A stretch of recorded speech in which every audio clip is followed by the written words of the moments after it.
నెల్లూరు జిల్లా గూడూరు నియోజకవర్గం డక్కిలి గ్రామానికి చెందిన చేమూరు ధనుష్ చిల్లకూరు రెసిడెన్షియల్ కాలేజీ నందు ఇంటర్మీడియట్ ఫస్ట్ ఇయర్ చదువుతున్నాడు. ఇంటర్మీడియట్ పరీక్షల్లో భాగంగా చివరి రోజు పరీక్ష రాయడానికి వచ్చిన ధనుష్ పరీక్ష రాస్తున్న సమయంలో కళ్ళు తిరిగి పడిపోవడం జరిగింది. వెంటనే పోలీసులకు సమాచారం ఇచ్చిన కాలేజీ సిబ్బంది పోలీసుల ఆధ్వర్యంలో సమీపంలోని ప్రైవేట్ హాస్పిటల్కు తరలించి చికిత్సను అందజేశారు. ఈ సందర్భంగా టూ టౌన్ సిఐ శ్రీనివాస్ మాట్లాడుతూ ఎటువంటి ఇబ్బంది లేదని తెలిపారు. కొంచెం వీక్ అయ్యారు, అందుకని Gudur police station, two town police station నుండి శ్రీనివాస్ ఇన్స్పెక్టర్ గారు ఆ కిడ్నీ ఇక్కడ తీసుకొచ్చిన వెంబటే మేము ఫస్ట్ ఎయిడ్ ట్రీట్మెంట్ చేసామన్నమాట. చేశాక ఆ పిల్లలు బాగా రికవర్ అయ్యారు. కానీ వాళ్ళు నైట్ నిద్ర లేకుండా బాగా చదువుతున్నారు, మార్నింగ్ బ్రేక్ఫాస్ట్ లేకుండా వచ్చేసి ఎగ్జామ్ అటెండ్ అవుతున్నారు. తల్లిదండ్రులకి చెప్పే జాగ్రత్త ఏంటంటే ఎగ్జామ్ రాసే ముందు పిల్లలకి మంచి స్లీప్ కావాలా, ఆ తర్వాత మార్నింగ్ బ్రేక్ఫాస్ట్ తీసుకొని ఎగ్జామినేషన్ సెంటర్కి రావాలి. ఇట్లా ఉన్నచో వాళ్ళు బాగా ఎగ్జామ్ రాయగలుగుతారు.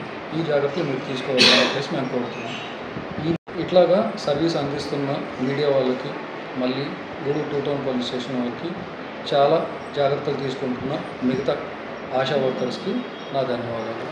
ఈరోజు గూడూరు టూ టౌన్ పరిధిలో సెయింట్ మేరీ కాలేజ్ నందు ఒక బాబు ఇంటర్మీడియట్ ఫస్ట్ ఇయర్ చదువుతున్న బాబు ఎగ్జామ్ రాస్తుండగా హెల్త్ ఇష్యూ ఇచ్చి క్లాస్ రూమ్లో పడిపోవడం జరిగింది.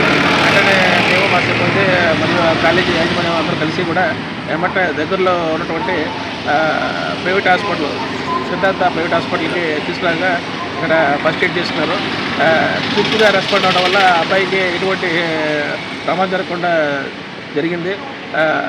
సిద్ధార్థ హాస్పిటల్ వారు ఎమ్మటే రెస్పాండ్ అవ్వడం, అదేవిధంగా మా యొక్క స్టాఫ్, ఎగ్జామ్ సెంటర్లో ఉన్న మా స్టాఫ్ ఎమ్మటే మాకు ఇంటిమేషన్ అవ్వడం వల్ల ఆ బాబుని హాస్పిటల్లో జాయిన్ చేయడం జరిగింది. అబ్బాయి ఏంటంటే రాత్రి సరైన నిద్ర లేకపోవడం వల్ల, అదేవిధంగా ఫాస్టింగ్ ఎటువంటి బ్రేక్ఫాస్ట్ లేకుండా మన ఎగ్జామ్కి అటెండ్ అవ్వడం వల్ల అతను బాగా హెల్త్ ఇష్యూ వచ్చి అబ్బాయి కళ్ళు తిరిగి పడిపోవడం జరిగింది.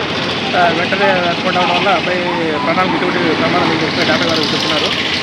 కాబట్టి మరీ ముఖ్యంగా ఎగ్జామ్ రాసేటువంటి పిల్లలందరికీ మరియు వాళ్ళ యొక్క తల్లిదండ్రులందరికీ కూడా పోలీసు వారి ముఖ్య విజ్ఞప్తి ఏంటంటే, మీ పిల్లలు ఎగ్జామ్ రాసే క్రమంలో సరైన ఆహారం, సరైన నిద్ర ఉండే విధంగా చూసుకుంటే కనుక ఎగ్జామ్ రాసే క్రమంలో వాళ్ళకి ఎటువంటి హెల్త్ ఇష్యూస్ రాకుండా ఉంటాయి. కాబట్టి ప్రతి ఒక్కరు కూడా మంచి బలమైన ఆహారము, సరైన నిద్ర తీసుకుంటారని చెప్పని ఆశిస్తూ సెలవు తీసుకుంటున్నాను.